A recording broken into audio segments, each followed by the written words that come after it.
On a quiet Thursday evening, the city air hummed with the usual rhythm of urban life. Streetlights cast long shadows, and the distant siren calls were a familiar soundtrack. But within the cozy confines of a downtown apartment, the hum of normalcy was about to be abruptly silenced. Elena Maddox, a dedicated 32-year-old schoolteacher, vanished.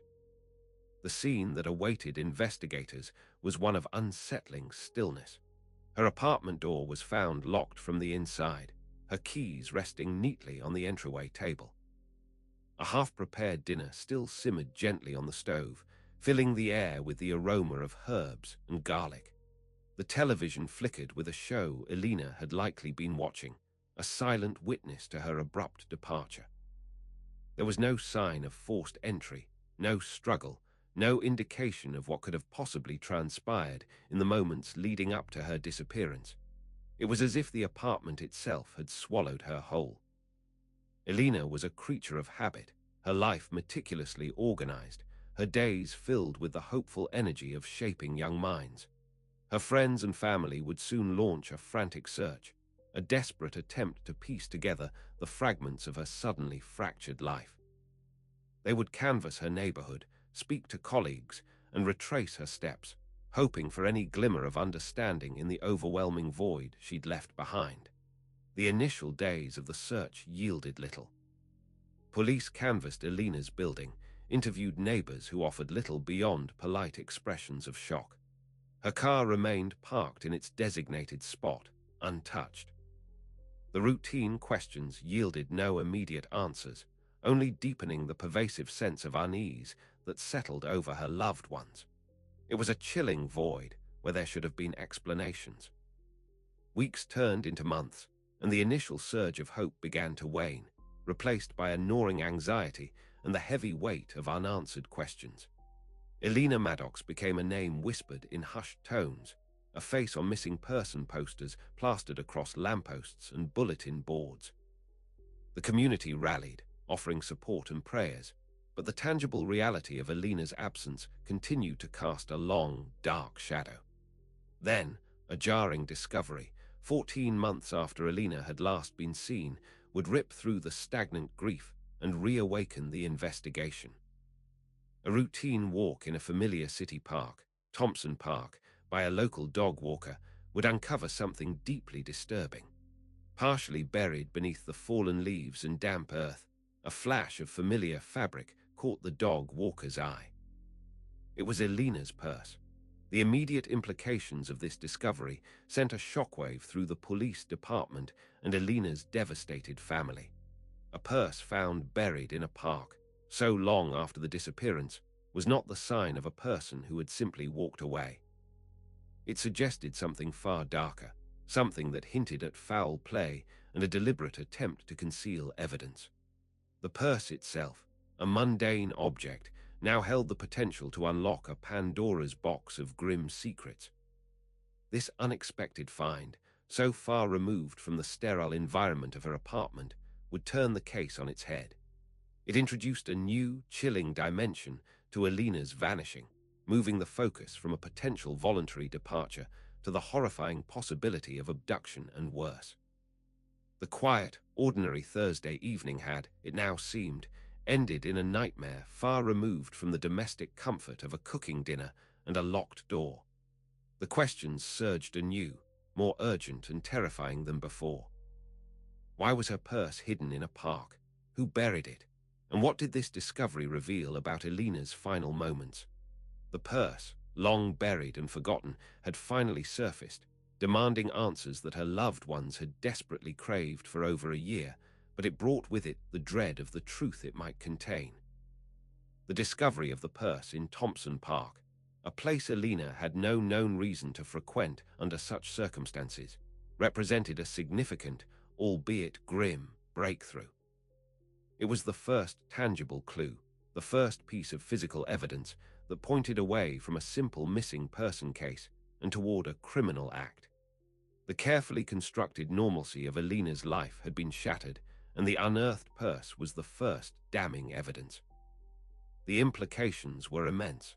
This wasn't just about a woman who had disappeared. It was about a carefully orchestrated act, a concealment that suggested a perpetrator with intent. The buried purse, hidden from view for over a year, spoke volumes about the secrecy and malice that might have surrounded Elena's final hours. It was a chilling discovery that promised to unravel the mystery, but the path ahead was still shrouded in uncertainty. The park, once a place of recreation, now held a dark secret. The find signaled a shift in the investigation, an intensification of efforts to understand the circumstances surrounding Elena's disappearance. The narrative, once confined to her apartment and her immediate circle, was now expanding into the public spaces of the city, hinting at a hidden danger that had been lurking in the shadows. The unearthed purse was just the beginning of a story with many dark chapters yet to be revealed. And real quick, make sure to subscribe and hit the notification bell for more videos. Now let's keep going. Elena Maddox lived her life with an almost clockwork precision. Her daily routine was a testament to her organized nature and her dedication to her profession. As a beloved teacher at Northwood Elementary, her days were typically structured, filled with lesson plans, student interactions, and a commitment to fostering knowledge and curiosity in her young charges. Evenings were usually reserved for winding down, preparing for the next day, and perhaps a quiet dinner. Neighbors, when questioned in the initial days of her disappearance, painted a picture of a steady, predictable presence in their otherwise bustling apartment building. They remembered seeing her leave in the morning, a brief wave exchanged in the hallway, and usually returning in the late afternoon, her bag slung over her shoulder. Her presence was a comforting constant in the building's quiet ecosystem. The night before she vanished, Thursday, October 12th, proved to be no different in its initial perceived normalcy. Several of Elena's neighbors recalled seeing her. One neighbor, an active woman herself, remembered seeing Elena on her usual evening jog through the surrounding streets. It was a familiar sight, Elena in her athletic gear, a runner reclaiming her evening energy before settling in for the night. The route Elena typically took for her runs was well lit and populated, a common path for many in the neighborhood. This sighting, though seemingly insignificant at the time, would later become a critical anchor point in the timeline of her disappearance. It confirmed that Elena was indeed out and about, engaged in her regular activities, before the unexplained void. However, within this seemingly uneventful account of a typical Thursday, a peculiar detail would emerge, a nugget of information that would gnaw at the investigators' minds. It involved a neighbor who lived on a floor below Elena.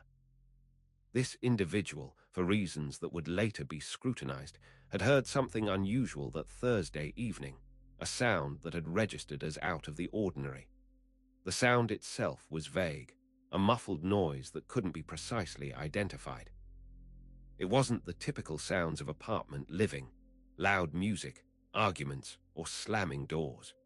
It was something different, something that had lodged itself into the neighbor's memory as peculiar, but not alarming enough to warrant immediate attention or a call to the authorities. There was a noise, the neighbor would later recount, their voice tinged with a hesitant regret. I didn't pay it much mind at the time. You hear things in an apartment building, you know. But looking back, it was strange. The description was frustratingly indistinct, a phantom sound in the apartment complex. The significant aspect of this neighbor's account was not the sound itself, but the timing of its revelation. The neighbor waited 3 full days after Elena was officially reported missing to come forward with this recollection. 3 days during which Elena's family and friends grew increasingly desperate. 3 days during which the trail of any potential leads was rapidly growing cold. This delay, though perhaps born of simple indecision or the difficulty of recalling vague memories, cast a subtle but persistent shadow of suspicion over the neighbor's testimony. Why the delay? What made the sound noteworthy enough to remember, yet not urgent enough to report immediately? These were the questions that investigators would grapple with, sifting through every possible interpretation. Detectives revisited the neighbor multiple times, trying to elicit more concrete details about the sound. Was it a thud, a muffled cry, a scraping noise? Each attempt to pin down the specifics proved frustratingly elusive. The neighbor could only reiterate that it was unusual, out of place with the usual nocturnal symphony of the building. This ambiguity made it difficult to integrate into the broader investigation. The timing of the sound, if it was indeed linked to Alina's disappearance, was crucial. If it occurred on Thursday evening, it could potentially place the event within a narrow window, offering a vital clue to police. But the 3-day gap between the event and its reporting meant that any immediate response or follow-up based on this information was impossible. The moment for timely action had passed. This single, vaguely described sound, coupled with the uncharacteristic delay in reporting it, added another layer of mystery to Alina's vanishing. It suggested that perhaps not everyone in Alina's immediate proximity was as forthcoming as they could have been, or perhaps they were hampered by their own uncertainties. It was a frustrating puzzle piece that refused to fit neatly into place, only serving to amplify the unsettling questions surrounding Alina's fate. The unsubstantiated nature of the sound made it a difficult piece of evidence to act upon definitively, yet its mention was impossible to ignore. It was a ghost of a clue, haunting the edges of the investigation, a reminder that even in the mundane act of living in close quarters, secrets might be held, and crucial information might be overlooked or deliberately withheld. The delayed account of a strange sound only deepened the growing unease. In the immediate aftermath of Alina Maddox's disappearance, the overwhelming priority for investigators was to reconstruct her last known movements and interactions. As the apartment yielded no obvious signs of struggle, the focus quickly shifted to her personal life, her relationships, and her digital footprint. Her phone, a ubiquitous extension of modern life, became a critical piece of evidence, a potential repository of clues. Detectives meticulously combed through Alina's phone records, a painstaking process of sifting through calls, texts, and app data from the weeks leading up to her vanishing. They were looking for any anomaly, any unusual communication, any hint of distress or fear that might have preceded her disappearance. The sheer volume of data could be overwhelming, each call and text a potential thread to pull. Among the flood of routine communications, a pattern began to emerge that immediately piqued the investigators' interest. It involved a specific, unfamiliar phone number that had been a frequent correspondent with Alina in her final days. The frequency of contact suggested a connection, possibly a budding relationship, a recent acquaintance, or something more concerning. The sheer volume of texts exchanged between Alina and this mystery number was striking. It indicated a consistent, ongoing communication, yet here lay another peculiarity. Most of these messages were no longer accessible. They had been deleted from Alina's phone, leaving behind a void where conversations once existed. This act of deleting messages, especially when concerning a persistent caller, immediately raised a red flag. Why would someone delete so many messages? Lead Detective Miller mused during a debriefing, his brow furrowed. Unless they had something to hide, or they were being told to, or perhaps they were trying to erase something they feared. The deliberate erasure of communication was often more telling than its presence. The selective deletion suggested a level of intent, a conscious effort to remove a digital trail. The question was whether this deletion was orchestrated by Alina herself, perhaps in an attempt to distance herself from someone, or if it was done by another party, someone who wanted to ensure their connection to her remained hidden. The ambiguity was maddening. However, in the digital wreckage, one message had survived the purge. It was a stark, chilling fragment, a final testament to the nature of this clandestine correspondence. A single text message, recovered from Alina's phone, stood out from the deleted conversations, its bluntness a stark contrast to the ambiguity surrounding the rest. It read, "You can't avoid me forever." This recovered text was a bombshell. It transformed the mystery from a simple disappearance into a potential case involving harassment or obsession. The words themselves carried a tone of menace, implying persistence and a refusal to accept rejection from the sender. The anonymity of avoiding someone was now explicitly challenged. The message was unsent, or at least unsent from Alina's perspective, meaning Alina had received this threat, and it had been left unread or unresponded in her inbox, a silent scream waiting to be heard. The implication that someone was actively pursuing Alina, someone she felt the need to avoid, added a terrifying new dimension to her vanishing. Investigators immediately worked to identify the owner of the mystery number. Tracing phone records proved to be a complex challenge, requiring cooperation with the service provider and navigating privacy regulations. Every avenue was pursued to unmask the sender of this unsettling message and the string of deleted conversations. Who was this person demanding Alina's attention?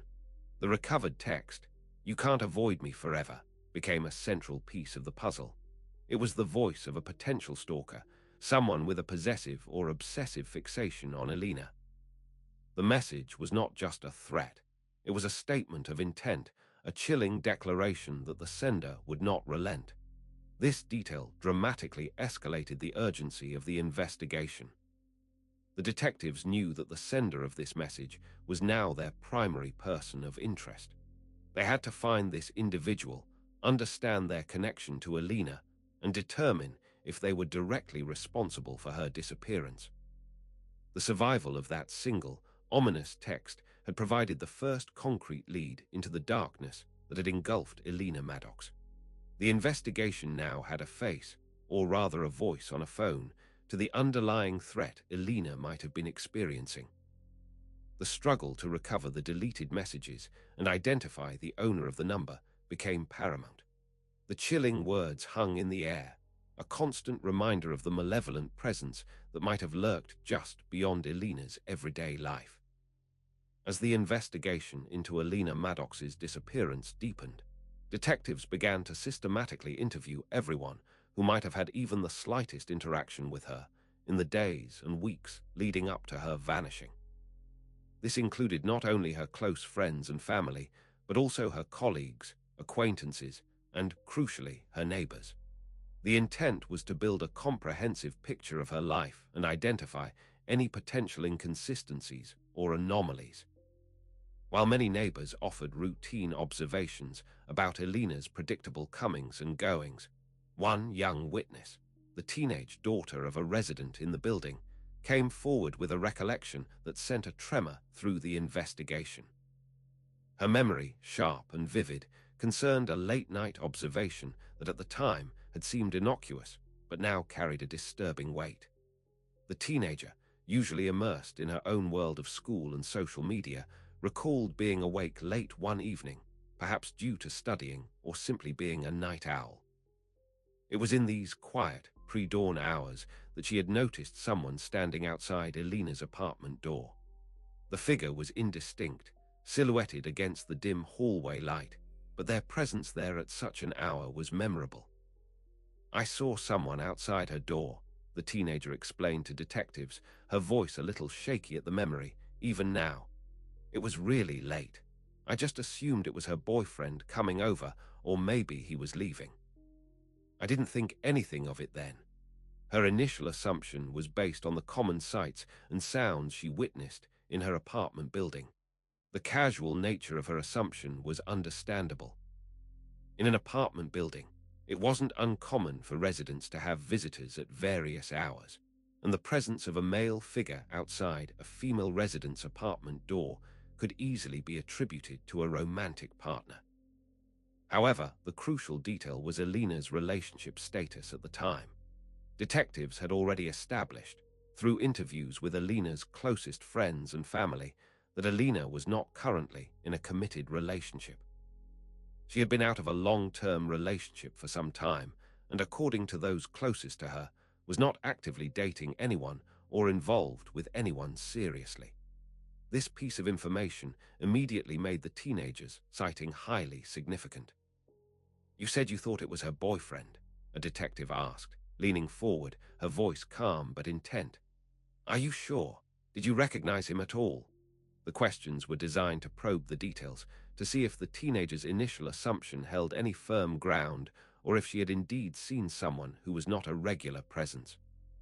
The teenager hesitated, her brow furrowed in concentration. "I didn't see his face clearly," she admitted. "It was dark, and he was just standing there. I just assumed. It's what you think, right? Someone at a woman's door late at night." The ambiguity of her observation was frustrating, yet the fact remained. Someone was lingering outside Elena's door. The discrepancy between the teenager's observation and the established knowledge of Elena's single status was a glaring red flag.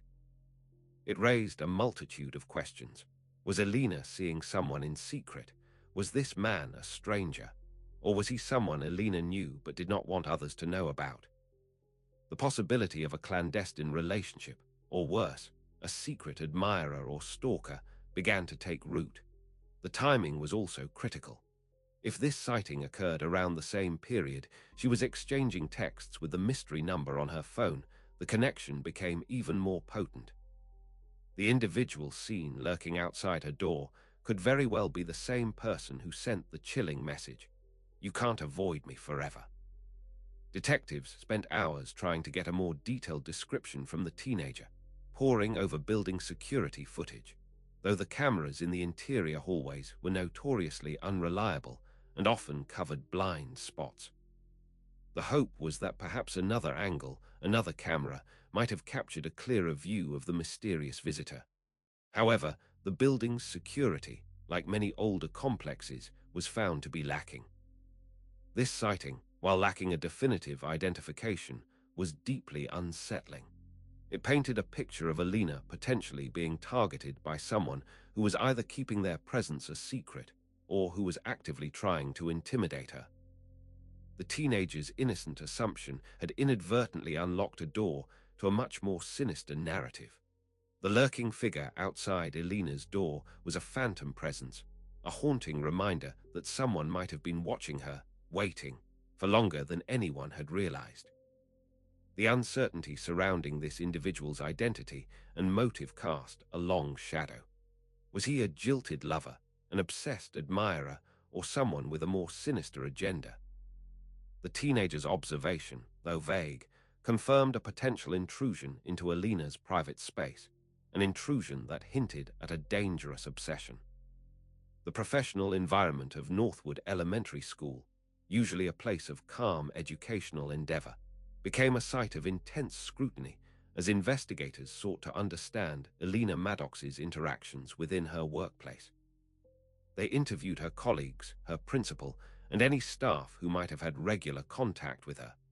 The goal was to ascertain if any workplace tensions, unusual encounters, or concerning individuals had entered Elena's professional sphere. During these interviews, a peculiar detail began to surface, an account shared by a few of Elena's fellow teachers. They recalled a man who had appeared in the school's staff lounge on 2 separate occasions within a few weeks of Elena's disappearance. His presence was unusual. He wasn't a parent dropping off a child, nor was he a known contractor or delivery personnel. The man presented himself as a relative of Elena's, according to the teachers who spoke with him. He claimed to be visiting to check on her, expressing some vague concern. He was polite, unassuming, and didn't draw significant attention to himself beyond the initial curiosity of his presence. However, his claims were never verified. "He just said he was family," one teacher recalled. "We were busy, students were around, and he seemed harmless enough. Elena wasn't in the lounge when he was there, so we didn't get a chance to introduce them. We assumed he was legitimate, family checking in." The casual acceptance of his statement, without independent verification, was a common human tendency. When asked if they remembered any specifics about him, his height, build, approximate age, or any distinguishing features, the teachers struggled to provide concrete details. Time, the vagaries of memory, and the lack of any immediate perceived threat meant that the encounter remained a blurry recollection for most. He was a visitor, nothing more. However, the fact that his claims were never substantiated was a critical point for the investigators. In the context of Alina's unexplained vanishing, any unverified visitor at her workplace, especially one claiming kinship, immediately became a person of interest. The school's security protocols, or rather the lack thereof regarding who could access staff areas, were also brought into question. Detectives, eager to scrutinize this man's presence further, requested any available security camera footage from the school. While interior footage of the staff lounge itself was limited or non-existent, footage from the exterior cameras, particularly those covering the parking areas, proved more fruitful. One camera, positioned to monitor the faculty parking lot, captured a man matching the teachers' vague descriptions. The footage showed the man on the same days the teachers recalled seeing him, but it also revealed something far more disturbing. On at least one occasion, and perhaps more, the footage showed him lingering near Alina's parked car, not just for a brief moment, but for extended periods. He was captured waiting near her vehicle, sometimes for what appeared to be hours, his gaze seemingly fixed on the spot where Alina would eventually park or leave. This detailed observation from the security footage transformed the casual visitor into a potential stalker. Waiting for hours near someone's car was not the behavior of a concerned relative. It suggested an obsessive surveillance, a deliberate monitoring of Alina's movements. He wasn't just checking on her, he was watching her. The fact that he claimed to be family, a claim never verified, now seemed like a calculated tactic to gain access and proximity, to lull any potential suspicions he might have aroused. His repeated appearances at the school and his prolonged waits by her car strongly indicated a pre-existing and possibly unwanted interest in Alina. Investigators worked to try and identify this man. They circulated his image within the school district and to other law enforcement agencies, hoping someone might recognize him. The security footage provided a visual, albeit often grainy, record of his presence, a tangible clue that linked him directly to Alina's professional life. The implications of this man's actions were deeply troubling. He had brazenly intruded into Alina's personal and professional life, his intentions concealed behind a facade of familial concern. His prolonged waits by her car suggested a level of planning and patience that was chilling. He was not a random encounter. He was a shadow, patiently observing, a growing threat that Alina might have been unaware of, or worse, aware of but powerless to escape. The security footage had provided an unnerving glimpse into his persistent, unsettling gaze. In the period following Alina Maddox's disappearance, the small city, and particularly the area surrounding Thompson Park, became a focal point of the ongoing search. While law enforcement conducted organized sweeps and interviews, ordinary citizens also found themselves retracing familiar routes, hoping against hope that they might stumble upon a clue, a discarded item, anything that could point them toward Alina. It was during one such period, roughly a week to 10 days after Alina had vanished, that a retired nurse, a woman named Agnes Gable, found herself taking her customary walk through the sprawling green expanse of Thompson Park. Agnes was a regular visitor to the park, finding solace and routine in its winding trails and quiet benches, a place where she often reflected on her long career in patient care. On this particular afternoon, Agnes noticed a woman sitting alone on one of the park's more secluded benches, partially hidden by the early autumn foliage. The woman appeared deeply distressed, her posture one of profound sadness. Agnes, drawing on years of experience in comforting those in pain, observed the woman from a distance, sensing her deep sorrow. She was crying, just sobbing quietly. Agnes would later recall in a televised interview, her voice still carrying the tremor of deep emotion. "I remember thinking to myself, poor thing, whatever she's going through, it must be terrible." The image of the weeping woman was etched in her mind, but at the time, it was just another sad scene in a world that often held its share of heartbreak. Agnes, a pragmatic soul, did not approach the woman directly. In her experience, sometimes people wanted to be left alone with their grief. She continued her walk, the image of the crying woman staying with her, a quiet imprint on her otherwise ordinary afternoon. She didn't consider it significant, just a fleeting moment of observing another's pain. The days melted into weeks, and then months, and Alina Maddox's case remained a gnawing mystery for the community and the authorities. The initial media frenzy had subsided, replaced by the grim reality of a prolonged investigation with no definitive answers. Alina's face, once plastered on every community board, began to fade from the daily headlines, though never from the minds of those who loved her. Then, one day, a photograph of Alina Maddox appeared in the local newspaper, accompanying a renewed appeal for information from the police. The photograph was a recent one, showing Alina smiling, full of life, a stark contrast to the grim circumstances of her disappearance. Agnes Gable saw the photograph while she was at the local library, a place she visited regularly. The moment Agnes saw Alina's face, a wave of shock and profound realization washed over her. The familiar features in the photograph triggered an immediate, visceral connection to the weeping woman she had seen on the bench in Thompson Park weeks earlier. The color drained from her face, and she felt a sudden, overwhelming sense of dread. "When I saw her picture," Agnes explained, tears welling in her eyes as she spoke to reporters, her voice breaking, I just knew it was her. The woman I saw crying, that was Alina. I should have said something. I should have asked if she was all right." The regret in her voice was palpable, a heavy burden of what-ifs. The nurse's account, relayed to the police with a renewed sense of urgency, provided a crucial new piece of information. Alina had been in Thompson Park, and she had been visibly distressed, potentially alone and vulnerable, just days before her disappearance. This contradicted the previous understanding of her final known activities, which were centered around her apartment and workplace. The timeline now shifted slightly.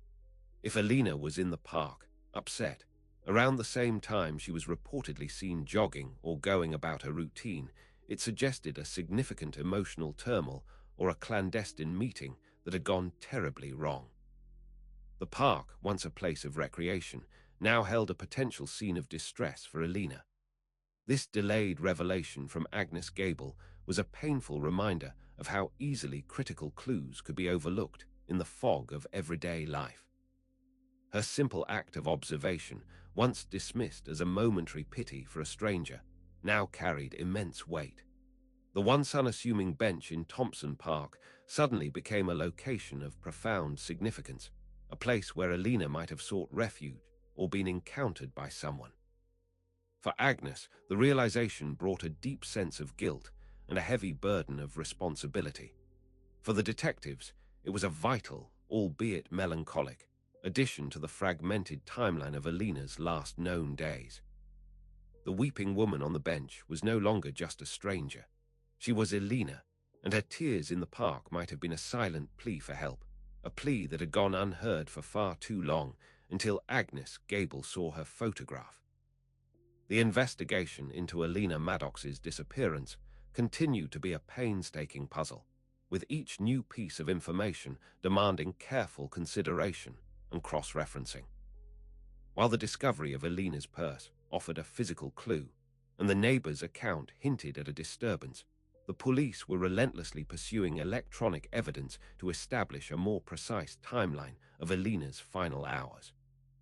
Her cell phone, previously analyzed for outgoing communications, was now being examined for its last known location data. The records indicated that Alina's phone last pinged in the vicinity of her apartment building around 9:15 p.m. on the Thursday she vanished. This confirmed that she was likely at home or had recently returned. However, the absence of any further activity from her phone after that point was deeply concerning, suggesting it had been either turned off, destroyed, or left behind. It was during the meticulous review of security camera footage from businesses and traffic intersections surrounding Alina's apartment building that a new anomaly was spotted. 2 hours after Alina's phone last pinged, at approximately 11:15 p.m. that same Thursday night, a distinctive sedan was captured on camera. The vehicle was observed parked in a dimly lit alleyway directly behind Elena's apartment building, a location that offered a degree of concealment. The car's presence at that late hour, in such a discreet location, immediately drew the attention of the surveillance review team. It was far from a typical occurrence for vehicles to be parked in that alley at that time of night, especially for an extended period. The car seemed to be waiting, its engine either off or idling silently, a dark shape against the brick walls. Investigators worked to identify the owner of the sedan. Through license plate recognition and database checks, the vehicle was eventually traced back to a local man.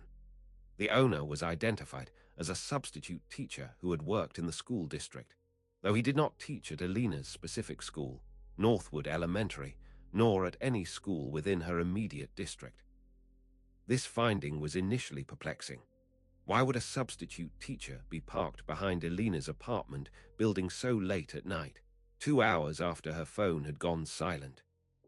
The connection seemed tenuous at first, another stranger in the periphery of Elena's life that had already yielded a suspicious unknown caller and a potentially lurking figure. However, as detectives delved deeper into the substitute teacher's background, their initial curiosity turned into growing concern. His personal records, his employment history, and even his academic background contained several red flags. There were reports of erratic behavior in previous teaching positions, unsubstantiated allegations of inappropriate conduct, and a pattern of frequent job changes, often under unclear circumstances. The substitute teacher, identified as Martin Thorne, had a history of short-term employment and disciplinary warnings. While none of these incidents had resulted in criminal charges, they painted a picture of someone who was potentially unstable or unprofessional. He had moved through several school districts, leaving a trail of brief tenures and unanswered questions. The presence of the sedan, coupled with Thorne's concerning background, made him a significant person of interest. His connection to the educational system, even if tangential to Elena's school, was particularly alarming given the context of Elena being a teacher. Was it a coincidence? Or was there a direct link between Thorne and Elena that had not yet been uncovered? Detectives decided to contact Thorne for an interview. His initial responses were evasive, his memory of that particular Thursday night in question conveniently hazy. He initially denied being in the vicinity of Elena's apartment, but when confronted with irrefutable surveillance footage of his vehicle, he changed his story. He claimed he was simply driving by, getting lost, or looking for a different address. His explanations were inconsistent and lacked credibility. The parking location, the late hour, and his background combined to create a strong suspicion.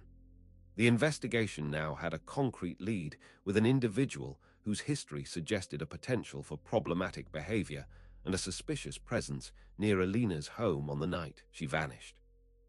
The dark sedan in the alleyway was no longer just a fleeting image.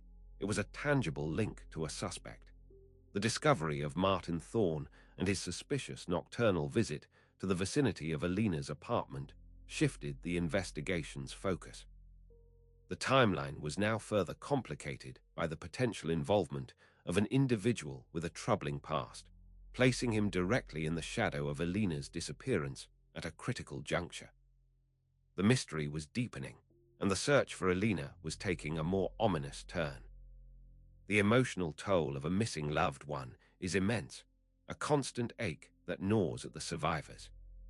For Elena Maddox's family, 14 months of agonizing uncertainty had worn them down to the bone.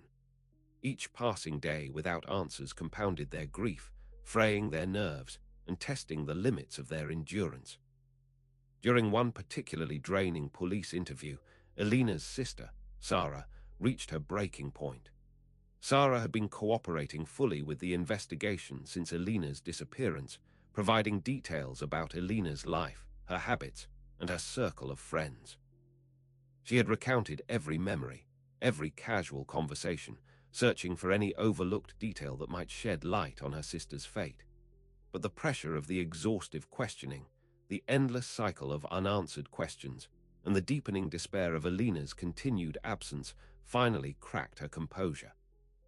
Overwhelmed by emotion, tears streaming down her face, Sarah began to sob uncontrollably. She confessed to the detectives that she had been holding back a significant piece of information, something she had never revealed to anyone, not even to her parents. It was a secret Alina had shared with her, a secret born out of a growing sense of unease and a need for personal security. "I didn't want to worry anyone," Sarah choked out between sobs, her voice thick with anguish. "Alina, she told me she was scared. She felt like she was being watched, or maybe someone was bothering her." The fear in Alina's voice, as recounted by her sister, was a revelation that resonated deeply with the investigators. It confirmed their suspicions that Alina might have been targeted. Sarah then divulged the crucial, almost unbelievable, detail. Alina had secretly changed the locks on her apartment door.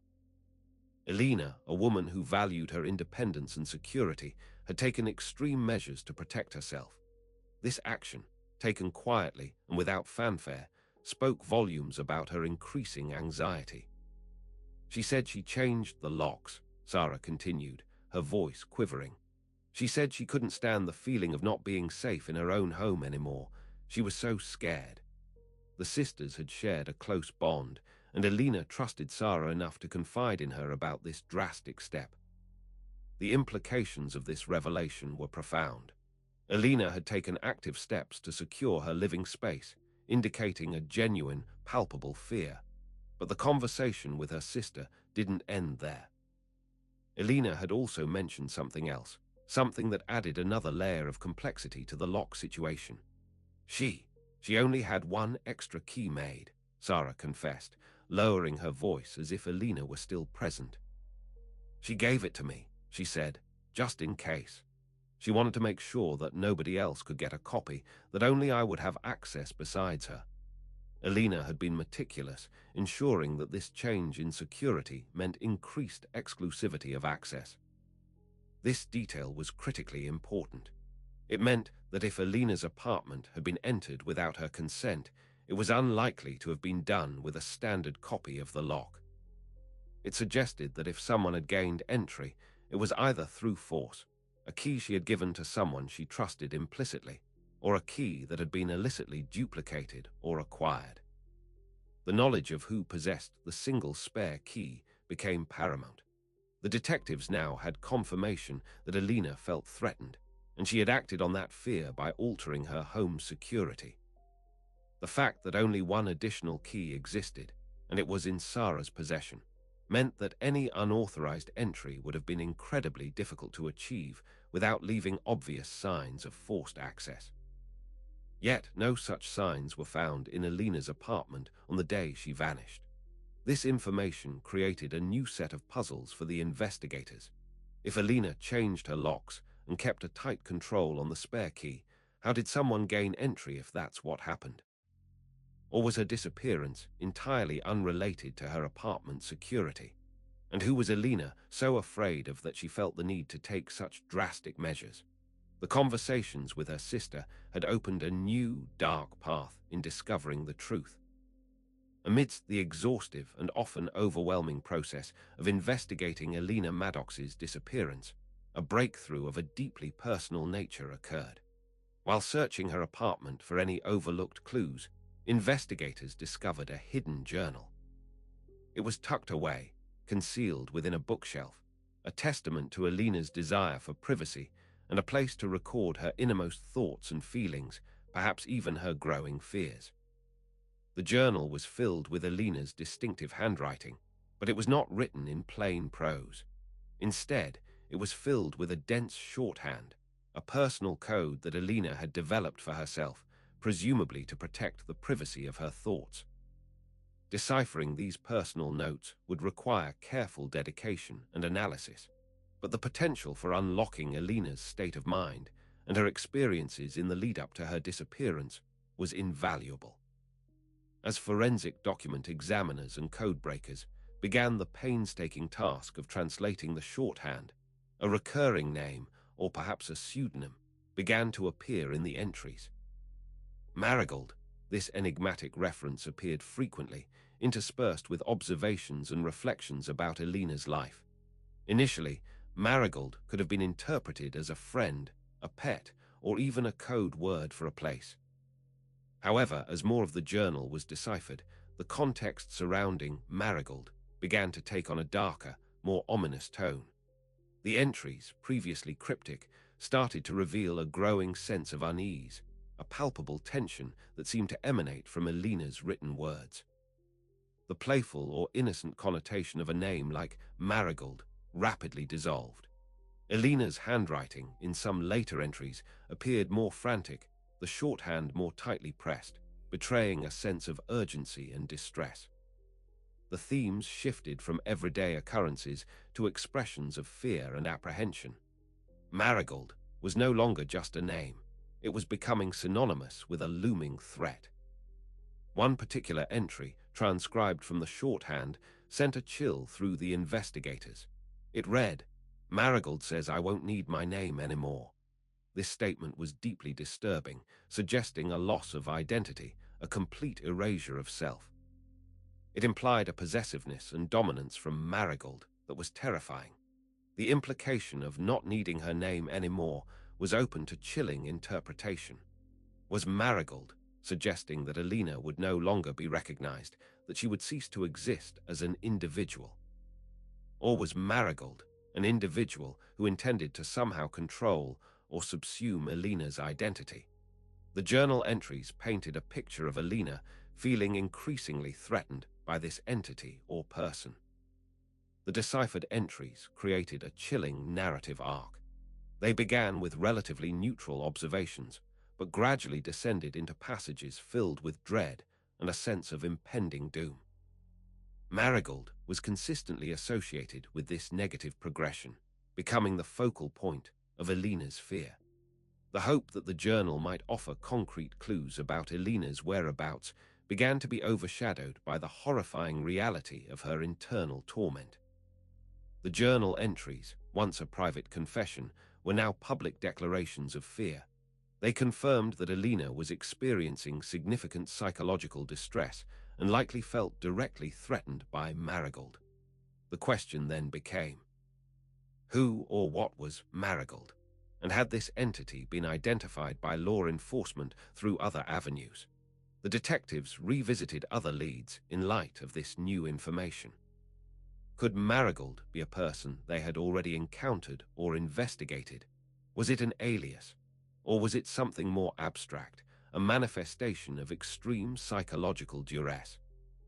The shorthand that had once protected Elena's private thoughts was now a source of terror for those trying to find her. The contents of the hidden journal added a profound layer of personal tragedy to Elena's case. It revealed her inner struggle, her growing fear, and her desperate attempts to document a threat that seemed to be closing in on her.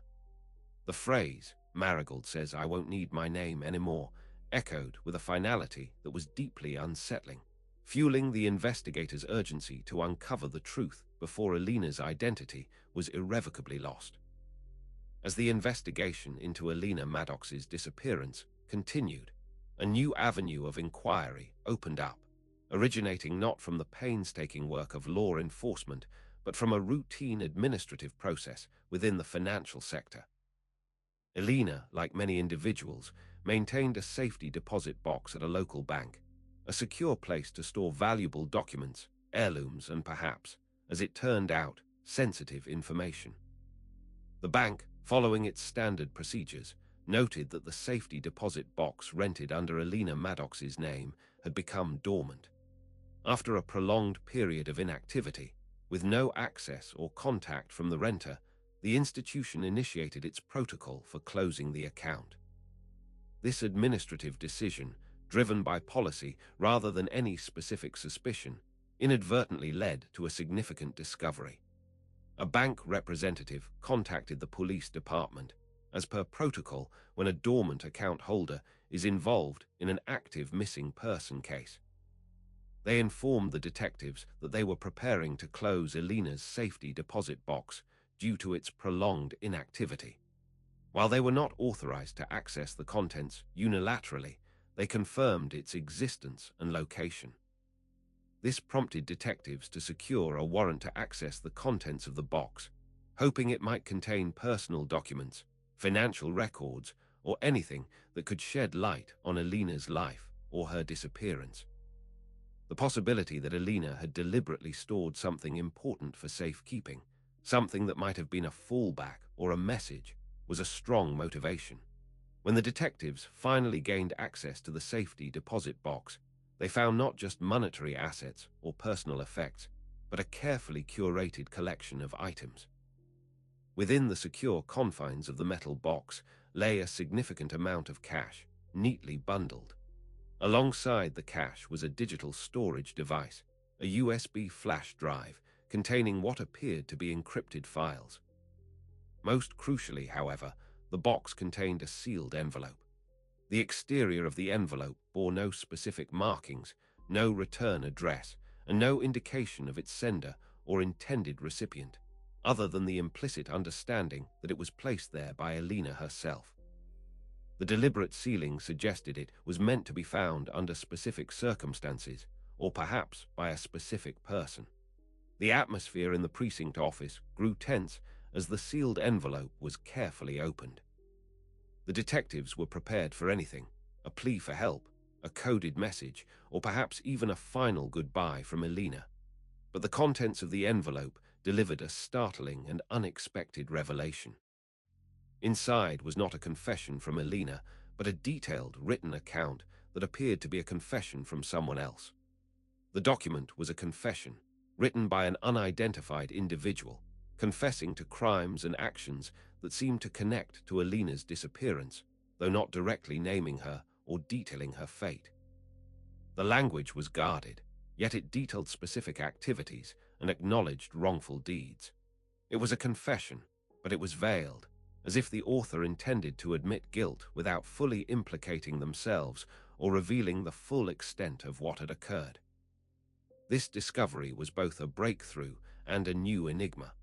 A confession meant that a crime had indeed been committed and that the perpetrator had acknowledged their involvement in some capacity.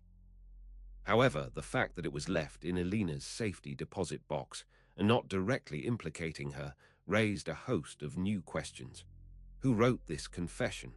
And why was it left for Alina to find, or for someone to find in her place? The cache and the flash drive were immediately sent for forensic analysis, their potential secrets ripe for examination. But the confession letter became the central focus. It was a declaration of guilt from an unknown party, a piece of evidence that suggested Alina might have been complicit in some way, or perhaps a victim who had stumbled upon something she shouldn't have, leading to her elimination. The contents of the safety deposit box had dramatically altered the direction of the investigation. The discovery of the USB flash drive within Alina Maddox's safety deposit box marked a significant technological leap in the investigation. The device, small and innocuous, held the potential to unlock a wealth of digital evidence, a modern-day archive of Alina's life and potential interactions. Forensic experts were immediately tasked with its examination, their goal to bypass any security measures and recover any data stored within. The process was delicate and time-consuming. The drive was likely encrypted or protected by password, requiring specialized software and techniques to access its contents without corrupting the data. The forensic team worked diligently, their efforts focused on preserving the integrity of the information while simultaneously pushing to reveal its secrets. After several days of intensive work, the forensic experts announced a breakthrough. They had successfully accessed the contents of the USB drive. What they uncovered was not a collection of documents or static files, but a series of audio and video recordings, offering a more dynamic and potentially revealing glimpse into Alina's recent past. The data contained several recordings, some audio only, others with video. The initial review focused on identifying any recordings that might be directly related to Alina's disappearance or any individuals who had shown her undue attention or hostility. The technology offered a window into moments that Alina had perhaps felt compelled to document, possibly for her own safety or as a record of disturbing encounters. One particular video recording immediately captured the attention of the investigative team. It was a raw and unsettling piece of footage, apparently captured by Alina herself, or at least from a perspective that suggested she was present. The video showed Alina in what appeared to be an argument, her voice strained and filled with distress. In the recording, Alina could be heard pleading with an unseen individual, begging them to cease their actions or their presence. Her words were impassioned, clearly expressing her fear and her desire for separation. "Please, you have to go," Alina pleaded into the unseen camera, her voice trembling. "You cannot be near my students. You have to stay away from them." The plea was stark and deeply concerning. Alina was not just expressing personal fear. She was conveying a significant concern for the safety and well-being of her students. The fact that she was arguing with someone about their proximity to her young charges suggested a deeply disturbing level of threat, one that extended beyond personal harassment to endanger innocent children. The man on the other end of Alina's plea was not visible in the recording, his presence inferred solely by Alina's reactions and words. This anonymity, however, did not diminish the impact of the recording. It painted a vivid picture of Alina's desperation and her courage in confronting a dangerous situation, even under what was clearly immense duress. Investigators immediately began working to identify the person Alina was speaking to. They analyzed Alina's tone, the background noises in the recording, and any subtle visual cues that might provide context. The possibility that this individual was the same Marigold mentioned in her journal or the owner of the threatening text message became a strong hypothesis. The recording was a powerful piece of evidence. It confirmed that Alina had been aware of a threat, that she had tried to de-escalate a dangerous situation, and that her primary concern was for the safety of her students. This raised the stakes considerably. The case was no longer just about a missing teacher. It was about a potential threat to a school community. The flash drive, once a black box of digital information, had now yielded crucial insights into Alina's final days. The video recording, with Alina's desperate plea, provided an emotional anchor and a tangible link to the danger she was facing. It was a chilling testament to her character and a stark warning about the darkness she had encountered, leaving investigators with the urgent task of identifying the unseen threat to her students. The discovery of Alina Maddox's purse in Thompson Park in the previous chapter shattered the long-held narrative of her disappearance. It was the first physical, tangible clue found outside her apartment, unearthed over a year after she vanished. But the initial finding of the purse was merely a prelude to a far more grim and disturbing revelation that would soon follow within the same secluded area of the park. The area where the purse was found, in the north woods of Henry Hill Park, was dense with trees and undergrowth, a secluded part of the park often frequented by dog walkers and runners, but offering a degree of privacy and isolation. After the purse was carefully excavated and its contents catalogued, a more thorough and systematic search of the immediate vicinity was initiated. Law enforcement, alerted to the potential significance of the site, deployed a specialized search team. Working methodically, the searchers combed through the leaf-strewn ground, carefully examining the terrain for any anomalies or disturbances. The initial focus was on finding any other items that might have belonged to Alina. However, the natural, undisturbed appearance of the ground soon gave way to subtle but undeniable signs that something significant had happened in this seemingly tranquil spot. As the search progressed deeper into the North Woods, the team began to uncover more than just discarded belongings. Underneath a thin layer of soil and fallen leaves, they discovered what appeared to be a disturbed area of ground. It was not natural, and the soil seemed to have been recently or deliberately moved. This led to the chilling suspicion that this might be more than just a place where a purse was hidden. The painstaking process of excavating this disturbed soil yielded a series of horrific discoveries. Beneath the surface, they uncovered not just the purse, but a shallow grave. The human remains, or at least significant portions thereof, were not immediately visible, but the context of a shallow, concealed burial site was unmistakable. Further excavation revealed more grim details. Amongst the disturbed earth and leaves, the searchers found remnants of clothing. These were not items that would typically be found buried in a park. They were fragments of fabric, partially decayed, suggesting they had been there for a significant period. The nature of the burial indicated an attempt to conceal evidence of a crime. Then, the searchers found an item that did not belong to Alina. It was a ring. The ring, unearthed near the supposed grave site, was clearly not something Alina would have been wearing, according to her family, who had meticulously described her jewelry and possessions. It was a significant detail, suggesting the presence of another individual at the burial site, or perhaps that the grave contained more than just Alina's remains. This discovery in Henry Hill Park fundamentally altered the trajectory of the investigation. Suddenly, the case of a missing teacher had escalated into a potential homicide investigation, with evidence of a burial site and the presence of unidentified items. The park, once a symbol of nature and recreation, had become a crime scene, holding secrets that were both horrifying and critical to finding justice for Alina. The recovered items, the purse, the clothing fragments, and the ring were meticulously collected and sent to the forensic lab for further analysis. The ring, in particular, became a point of intense interest. Identifying its owner could potentially lead investigators to a suspect or provide a crucial link to the events that transpired in that secluded part of the park. The discovery of the shallow grave and the associated items cast a dark pall over the entire case. It confirmed the worst fears that Alina had been the victim of a violent crime, and her body had been deliberately hidden.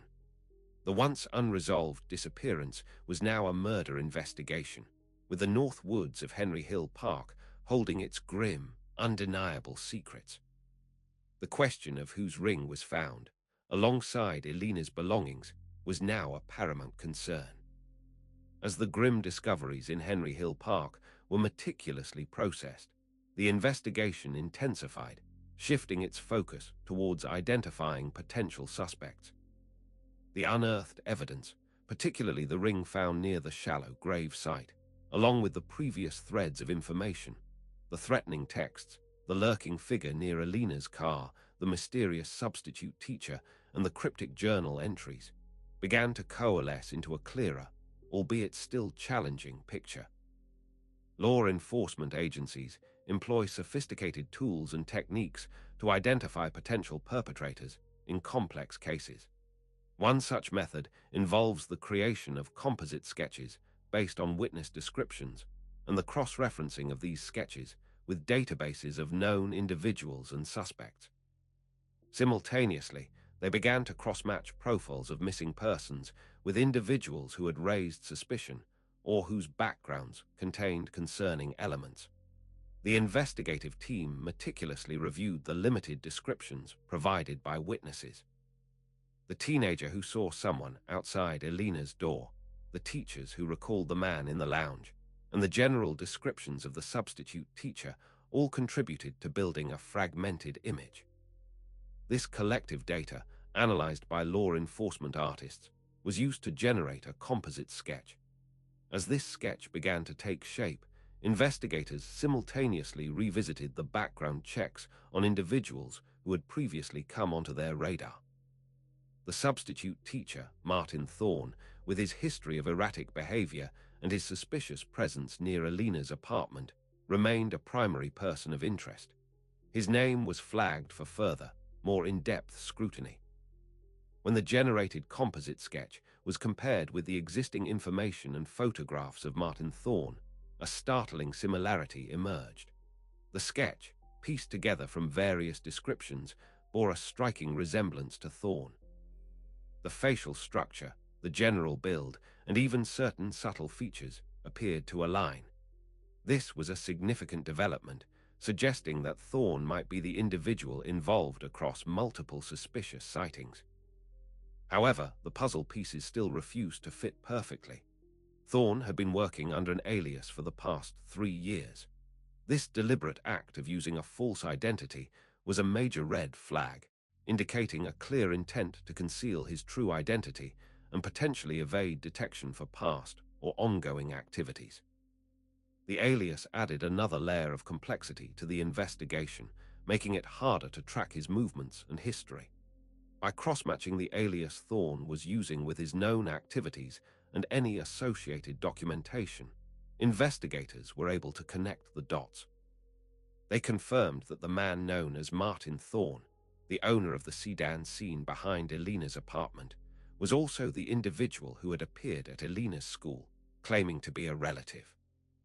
Furthermore, his appearance in surveillance footage and the composite sketch suggested he was the common denominator in the escalating pattern of suspicious activity surrounding Elena.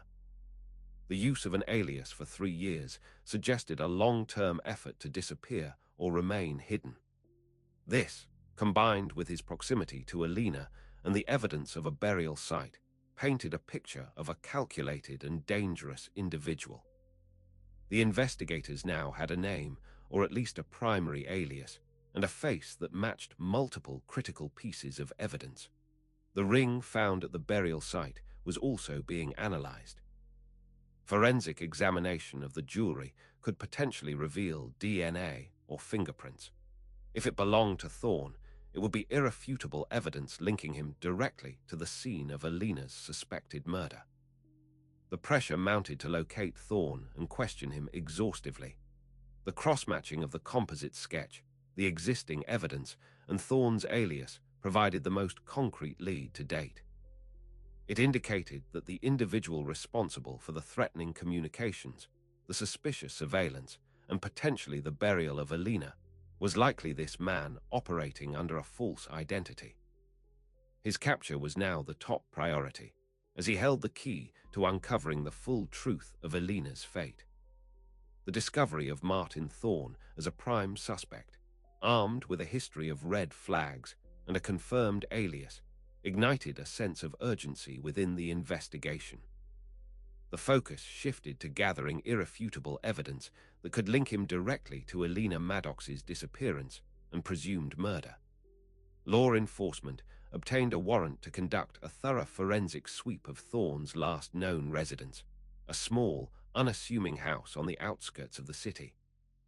The forensic team descended upon the property, their methodical approach designed to uncover any hidden traces of evidence. They meticulously examined every room, every surface, every crevice, searching for anything that could connect Thorne to Elena or to the burial site.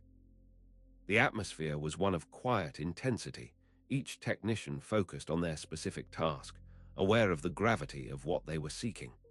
Inside the house, the forensic sweep began to yield deeply disturbing results.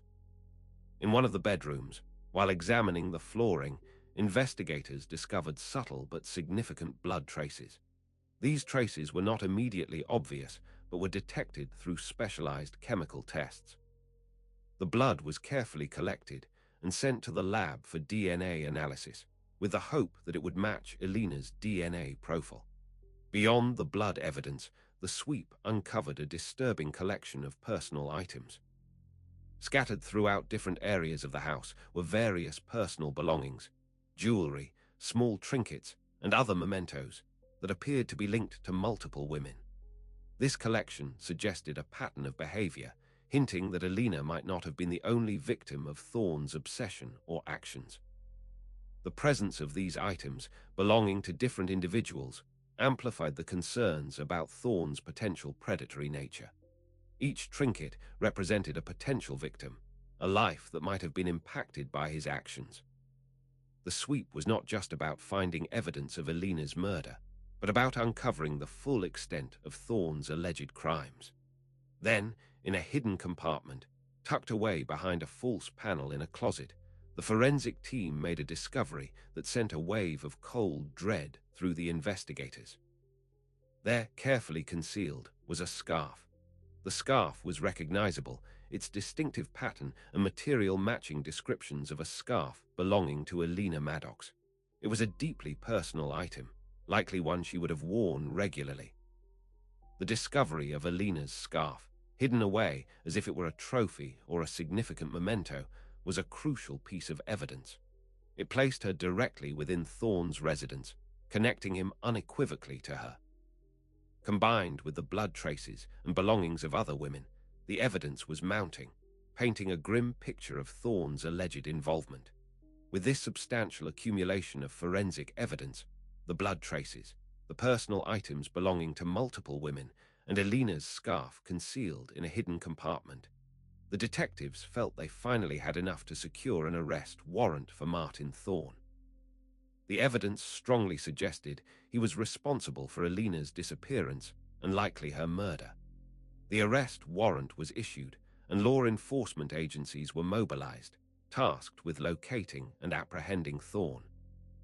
The man who had been lurking in the shadows, operating under an alias, and exhibiting increasingly disturbing behavior, was now the subject of a statewide manhunt. The forensic findings from his residence had provided the critical link needed to move from suspicion to official accusation. The long, arduous search for answers was finally leading to a direct confrontation. The arrest warrant for Martin Thorne marked the beginning of an intensive manhunt, an urgent statewide pursuit to apprehend a man now considered a primary suspect in the presumed murder of Alina Maddox. Law enforcement agencies across the region were alerted. Thorne, a man skilled at evading detection and operating under an alias, was now on the run, his movements closely monitored by law enforcement.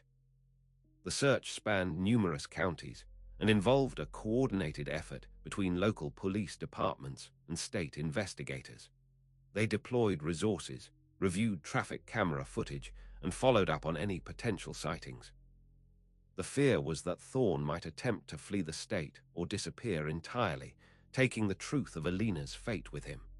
For days, Thorne remained elusive, a phantom moving through the highways and byways of the region. The constant news of the manhunt kept Alina's family in a state of anxious limbo, closer than ever to an answer, yet still facing the agonizing uncertainty of Thorne's capture and what he might reveal. Then, a crucial break in the case occurred, a seemingly mundane detail captured by a ubiquitous piece of modern surveillance technology. A toll booth camera, situated on a major state highway, recorded Thorne's vehicle entering the toll plaza.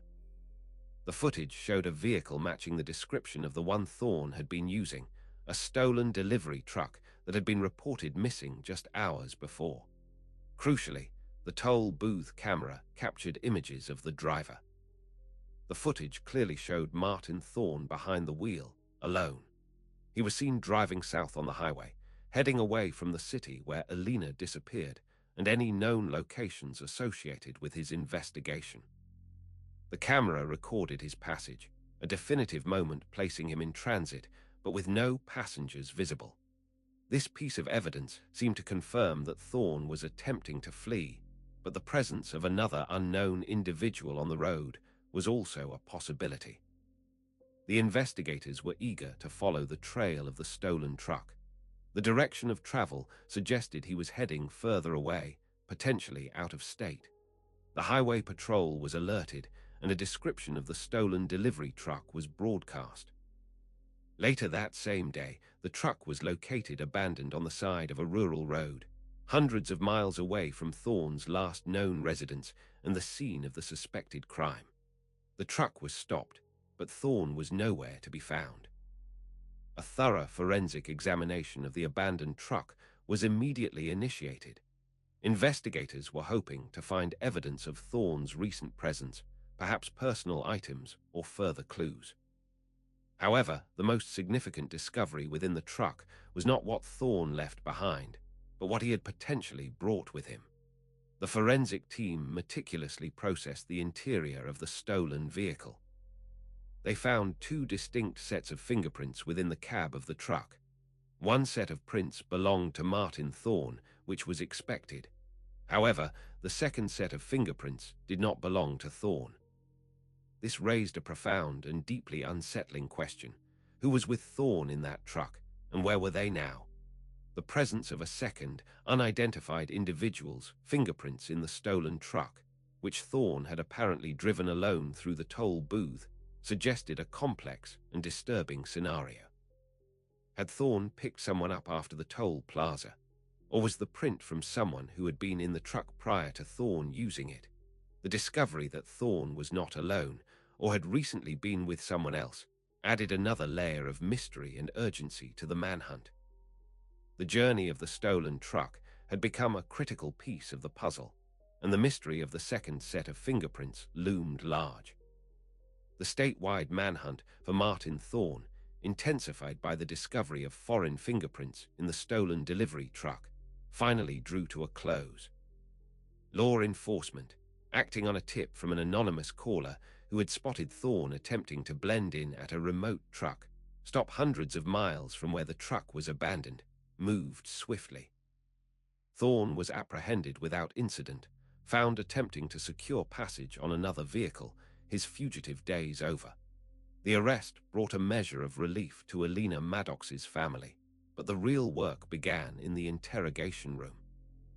Thorne, a man who had lived under an alias and seemed adept at evasion, was now facing direct questioning from seasoned detectives. The interrogation room, sterile and impersonal, became the stage for the final, agonizing act of this unfolding tragedy. Under intense questioning, Thorne eventually confessed to his involvement in Alina Maddox's disappearance. He admitted to stalking her, to the threatening communications, and to his presence in her life. However, his confession was not a clearing of the air, a full disclosure that would bring closure. Instead, it was a chilling, partial account, riddled with omissions and a disturbing detachment. When directly asked about Alina's whereabouts, about the location of her body, Thorne remained stoic. He refused to provide any details, his silence a palpable barrier. He had admitted to the crimes, but he would not reveal the ultimate truth, offering no solace to Alina's grieving family.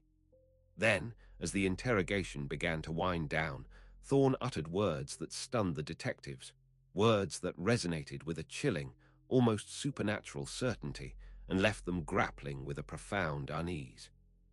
He looked directly at the lead detective, his eyes devoid of emotion, and stated, "She was never yours to find." This cryptic pronouncement immediately sent ripples of confusion and dread through the investigative team. What did he mean? Who was yours? Was he suggesting that Alina was already gone, beyond the reach of law enforcement, before he even encountered her? Or was this a taunt, a final attempt to exert control and inflict psychological pain? The detectives considered the implications. Thorne's confession confirmed his actions, but his final statement implied a deeper, more complex narrative. Was he admitting to being part of a larger conspiracy? Or was he simply playing a final, malicious game? The absence of Alina's body, despite the evidence in Henry Hill Park, now took on an even more sinister significance.